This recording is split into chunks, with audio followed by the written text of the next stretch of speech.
سنی تصور خلافت عامہ یہ غنیمت ہے کہ خود مومن ہے محروم یقین۔ اصل میں ہمیں بھی انگریزوں کی غلامی نے ہمارے ذہن بدل دیے، ہم باس از آلویز رائٹ والے فلاسفی ہم نے سیکھ لی، اور یہ کہ حکم حاکم مرگ مفاجات۔ اصل خلافت تو یہ تھی کہ لوگوں کو ان کی ماؤں نے آزاد جنا ہے، گورنر تم نے ان کو یہ ڈیوری بنا لی، تم نے ان کو غلام کب سے سمجھنا شروع کر دیا ہے، تو ہم اب غلامی کے خوگر ہو گئے۔ تو اس میں ہمیں ڈکٹیٹر جو ہے وہ ہم نے آئیڈیلائز کر لیا ہے۔ اصل بات یہ ہے کہ سنی تصور جو ہے وہ خلافت عامہ کا تصور، اس کو سمجھ لیں یہ ہے کیا ہے۔ خلافت کسے کہتے ہیں؟ نیابت، وائسرنسی یا ریپریزنٹیشن، کس کی؟ آپ کس کے وائسرائے ہوتے ہیں؟ کوئی جو اصل بادشاہ ہے نا اس کا کوئی وائسرائے ہوتا ہے نا، جیسے ملکہ برطانیہ تھی تو اس کا وائسرائے ہندوستان آتا تھا۔ تو اصل میں تو بادشاہی کس کی ہے؟ اللہ کی، لہو ملک السماوات والارض۔ اب جو یہ خلافت ہے یہ اللہ کی خلافت زمین کے اوپر کوئی کرے گا نا، ریپریزنٹ کس کو کرے گا؟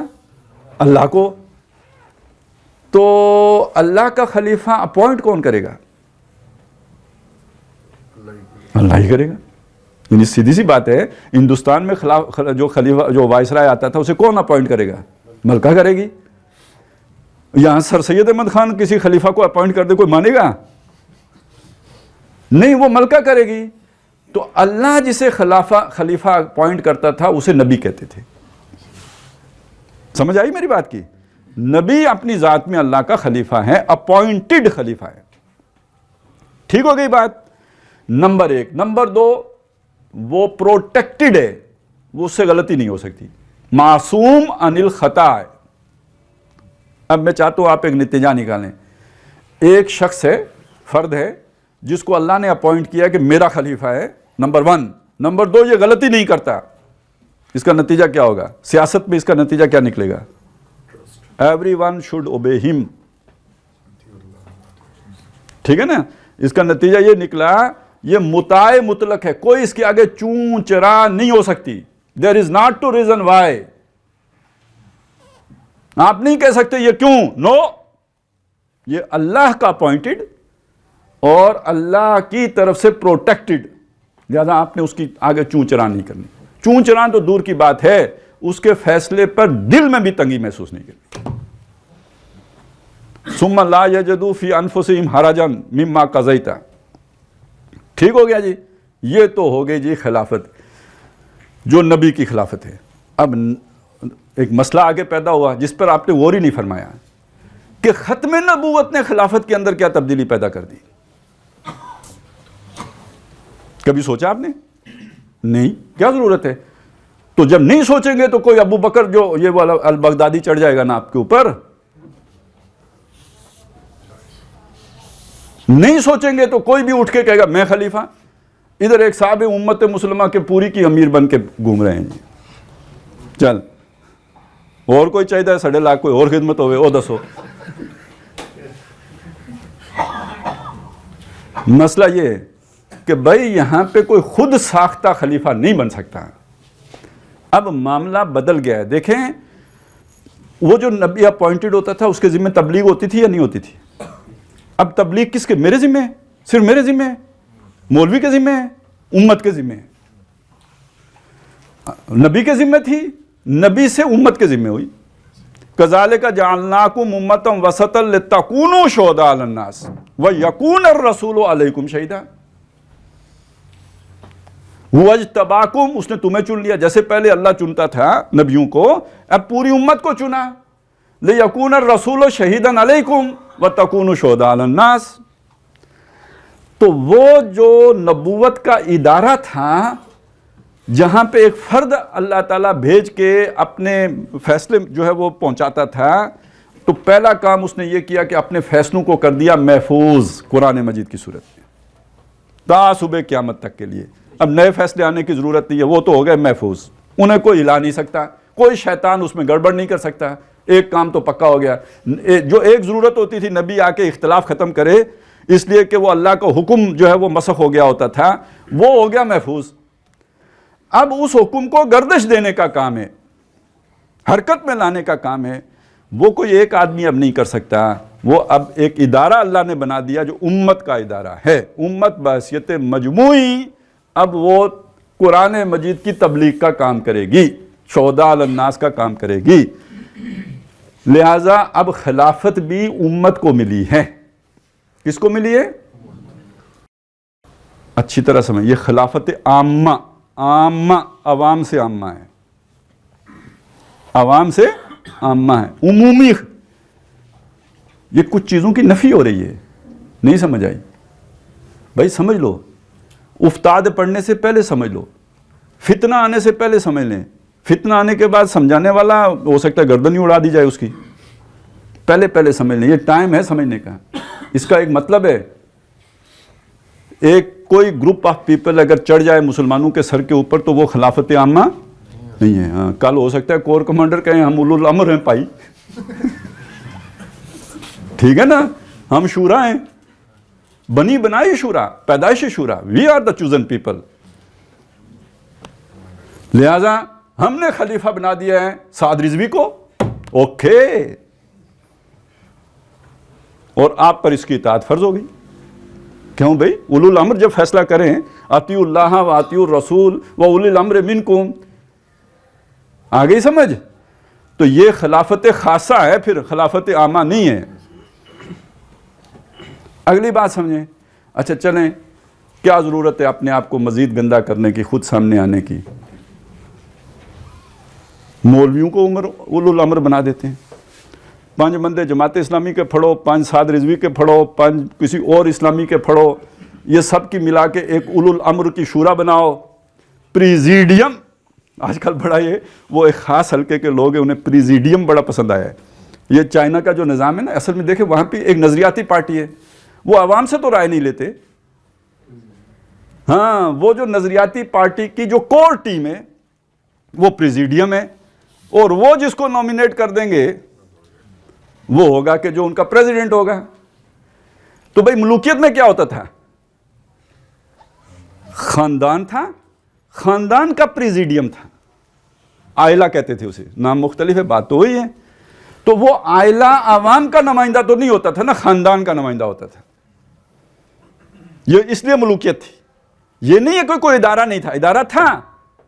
ادارہ کون سا تھا؟ عائلہ کا ادارہ تھا، وہ نومینیٹ کرتا تھا کہ فلاں بندے کو آئندہ ہمارا جو ہے بادشاہ ہوگا۔ چائنا میں کون کرتا ہے؟ پریزیڈیم کرتا ہے۔ تو ایسے ہی اگر کوئی کسی کو کر دے کہ یہ تمہارا خلیفہ ہے، تو یہ خلافت اسلامی خلافت نہیں ہے، یہ سنی تصورات کے مطابق خلافت نہیں ہے۔ نبی کے بعد کوئی معصوم نہیں ہے، نبی کے بعد کوئی معصوم عن الخطا نہیں، کوئی معمور من اللہ نہیں، لہذا کوئی مطاع مطلق نہیں۔ جو اس طرح کے تصورات دیں، در حقیقت یہی گمراہی کا پہلا قدم اور یہی غلامی کا پہلا قدم ہے۔ یہ سیاسی غلامی کا آغاز اس بات سے ہوتا ہے، اور سیاسی آزادی آپ کو یہاں سے ملے گی۔ اسلامی اعتبار سے اگر آپ بات کریں کہ بھائی وہ اللہ نے نبوت ختم کر دی، اس کے بعد اللہ نے اپنی ریپریزنٹیشن کے لیے ایک امت کھڑی کی ہے، میں اس امت کا فرد ہوں، پہلی بات تو یہ سمجھ لیں۔ نمبر 2، اس حیثیت میں تمام افراد برابر ہیں۔ المسلم کف لکل مسلم، ہر مسلمان دوسرے مسلمان کا کف ہے۔ تقوی اور فسق و فجور، حقوق میں کمی بیشی نہیں کرتے۔ ایک باپ کے 2 بیٹے ہوں، ایک تہجد گزار ہو، دوسرا نماز بھی نہ پڑھتا ہوں، وہ مر جائے باپ تو ان کی وراثت جو ہے وہ تہجد گزار کو زیادہ ملے گی، برابر ملے گی۔ تو جب یہ والی اس امتی ہونے کی حیثیت سے ہم بھائی بھائی ہیں، کونو عباد اللہ اخوانا، اور اس میں کوئی اونچ نیچ کے تصور نہیں۔ یہ بڑی اس طرح کی بات آتی ہے، گنا کرتے ہیں، تولا نہیں کرتے۔ اچھا بھائی تولو، کیسے تولو گے؟ آپ نے کسی کو منتخب کرنے کے لیے ووٹنگ کی ہے، کہتے ہیں جی تولیں گے، کیسے تولو گے یار؟ مجھے تولنے کا طریقہ تو سمجھا دو کہ بھائی میرے ووٹ کا وزن کیا ہوگا اور مزدور کے ووٹ کا وزن کیا ہوگا، کوئی پوائنٹ ہوں گے، کس معیار پر وہ ان کا تعین۔ یہ کتنا کمپلیکیٹڈ نظام بنے، بلکہ بن ہی نہیں سکتا۔ یہ آئیڈیلسٹک یوٹوپین سوچ ہے، یہ ہو ہی نہیں سکتا۔ تنقید کر لیں بے شک آپ اس کے اوپر، لیکن یہ قابل عمل نہیں ہے کہ آپ یہ کہہ لیں کہ جناب کسی کو کم اور کسی کو زیادہ آپ رکھ دیں گے، یہ ایکول ہوگا۔ تو اس بات کو سمجھ لیجئے اور اچھی طرح سمجھ لیجئے، حضور کے بعد اس زمانے میں اولو الامر کا بننے کا جو طریقہ تھا وہ فطری تھا۔ فطری کیسے؟ کہنے کا مطلب کیا ہے؟ قبیلہ ہے، قبیلے کا ایک چیف موجود ہے، یہ نیچرل چیف ہے، یہ نیچرل چیف ہے، اور وہ پورا قبیلہ اس کا موتی ہے۔ آپ اس قبیلے کے چیف کو بلا کے رائے لے لیں گے، اس ایک آدمی کی رائے پورے قبیلے کی رائے ہے، ٹھیک ہوگی نا بات؟ اس لیے وہاں اولو الامر بنانے بہت آسان۔ آج اولو الامر کا تعین کیسے ہوگا؟ اگر آپ علماء میں سے لیں گے تو یہ عامت الناس کے نمائندے نہیں ہیں، اگر آپ فوجیوں میں سے لیں گے تو یہ عامت الناس کے نمائندے نہیں ہیں، اگر آپ ٹیکنوکریٹس میں لیں گے تو یہ عامت الناس کے نمائندے نہیں ہیں۔ آج اولو الامر کا کوئی اور طریقہ ہے ہی نہیں بنانے کا سوائے اس ایک کے کہ آپ عوام الناس سے رائے لے کے ان کے نمائندے چنیں، پھر ان کی پریزیڈیم لیں، جسے پارلیمنٹ کہیں آپ، پھر وہ نومینیٹ کرے اپنے میں سے، جیسے آپ وزیر اعظم کہتے ہیں آج، یا پریزیڈنٹ کا جیسے امریکہ میں الیکشن ہوتا ہے براہ راست وہ کریں۔ تو آج خلافت کا اگر کوئی قائم ہوگی تو اس کا طریقہ کار یہ ہوگا، یہ ہے خلافت عامہ۔ اس کے مقابلے میں کم از کم کھل کے اگر کسی نے بات کی ہے نا، وہ اہل تشیع حضرات نے کی ہے۔ انہوں نے کہا ہمارا امام ہوتا ہے، اور جو امام ہوتا ہے وہ مامور من اللہ ہوتا ہے، اور وہ جو مامور من اللہ ہوتا ہے وہ معصوم عن الخطا بھی ہوتا ہے۔ امامت معصومہ کا یہ مطلب ہے، سمجھ آئی بات کی؟ وہ معصوم عن الخطا بھی ہوتا ہے۔ تو اس کے بعد جب یہ دو باتیں ہو گئی تو پھر چونچ رہا، پھر کیا ضرورت ہے پارلیمنٹ کی، اور پھر کیا ضرورت ہے شورا کی، اور پھر کیا ضرورت ہے کسی اور کی؟ غلطی وہ کر نہیں سکتا، آیا ہوا اللہ کی طرف سے ہے، تو جو اللہ کی طرف سے آیا ہوا ہو، اپوائنٹ اللہ کی طرف سے ہو گیا ہو، اس کے بارے میں کسی اور سے مشورہ لیا جا سکتا ہے کہ جی اس کے سر پہ بٹھائیں یا نہ بٹھائیں؟ اسے تو بٹھانا ہی بٹھانا ہے، نمبر ایک۔ تو اسے مشورہ دینے کی ضرورت بھی نہیں ہے کہ اسے مشورہ تو اللہ کی طرف سے آ رہا ہے، غلطی وہ کرتا نہیں، تو ہمارا کام پھر اس کی ماننا ہے بس۔ تو یہ ختم نبوت، اگر دیکھیں ختم نبوت کی ایک حکمت بھی ہے، اعزاز بھی ہے، ایک حکمت بھی ہے۔ اعزاز تو یہ ہے کہ حضور پر آ کے ختم نبوت ہو گئی، اور یعنی مکمل ہو گیا ختم نبوت، اختتام کا مطلب یہ تکمیل ہو گئی۔ حکمت کیا ہے؟